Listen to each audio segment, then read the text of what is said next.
আসসালামু আলাইকুম প্রিয় দর্শক, কেমন আছেন আপনারা? আশা করি ভালো আছেন। রিট নিয়ে আলোচনার ধারাবাহিক 31তম পর্বে আমি ফরহাদউদ্দিন আহমেদ বিয়া, advocate appellate division, supreme court of Bangladesh, স্বাগত জানাচ্ছি আপনাদেরকে। আজকে একটি ঐতিহাসিক মামলা নিয়ে আলোচনা করব। Nesar Ahmed Babul versus government of Bangladesh, 49 DL আর অ্যাপেলেট ডিভিশন 111 নম্বর পেজে রিপোর্টেড হয়েছে। মামলাটি গুরুত্বপূর্ণ কারণ এখানে আর্মস অ্যাক্টের ভুল প্রমাণ করা হয়েছে, বিচারকের শ্রেষ্ঠত্ব এবং ক্ষমতা নিয়ে বড় প্রশ্ন রয়েছে। কেসের যে ব্যাকগ্রাউন্ডটা, প্রিয় দর্শক, নেসার আহমেদ ভার্সেস বাবুলের বিরুদ্ধে অভিযোগ আনা হয়েছে। তার কাছে এমন কিছু সামগ্রী পাওয়া গেছে যেগুলো নাকি আর্মস অ্যাক্টের আওতায় পড়ে, কিন্তু সমস্যা হলো প্রমাণ খুব দুর্বল ছিল। আসলে যেসব জিনিস উদ্ধার করা হয়েছিল তা আইন অনুযায়ী আর্মস অ্যাক্টের আওতায় পড়ে না। তবু কর্তৃপক্ষ মামলা চালায় এবং অভিযোগ গঠন করি। এখানে প্রশ্ন, যখন প্রমাণই নেই তখন কি অভিযোগ নেওয়া উচিত ছিল? অর্থাৎ অভিযোগ এটা আপনার চার্জ ফ্রেম করা উচিত ছিল। মূল আইনগত প্রশ্ন ছিল যে উদ্ধারকৃত সামগ্রী, অর্থাৎ যে সিজার যেটা হয়েছিল সেগুলা কি আর্মস অ্যাক্টের সংজ্ঞার মধ্যে পড়ে?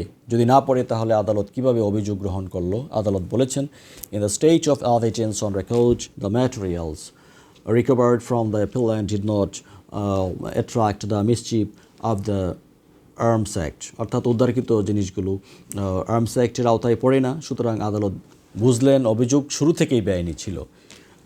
মূলত জাজমেন্ট অফ দ্য কোর্ট কী ছিল? আসলে অ্যাপিলেট ডিভিশন এই রায়ে স্পষ্ট করে বলেছেন যে আর্মস অ্যাক্ট এখানে প্রযোজ্য নয়। অভিযোগ নেওয়া হয়েছে বিচারিক এখতিয়ার ছাড়া, উইদাউট জুরিডিকশন।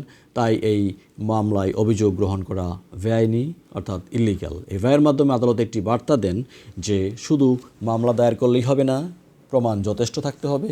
এই মামলার গুরুত্ব হলো যে আইন প্রয়োগকারীদের দায়িত্ব অপরাধ প্রমাণ করার মতো প্রমাণ সংগ্রহ করা, আদালতের দায়িত্ব আইন সঠিকভাবে প্রয়োগ করা, নাগরিকদের অধিকার রক্ষা, অযথা মামলা থেকে মুক্ত রাখা। কোনো আইন প্রয়োগ করতে হলে তার আওতায় পড়েছে কি না সেটা আগে প্রমাণ করতে হবে। এই মামলা থেকে আমাদের কি লেসন আমরা পাই? এভিডেন্স ইজ কিং, অর্থাৎ প্রমাণ খুবই গুরুত্বপূর্ণ এবং প্রমাণই সেরা। প্রমাণ ছাড়া কোনো অপরাধ ধরা যায় না। আদালত দেখিয়েছেন আইনের ভুল ব্যাখ্যা কখনোই সাস্টেইন করে না। তাই আমাদের সবারই উচিত আইন সম্পর্কে সচেতন থাকা, সচেতন হওয়া।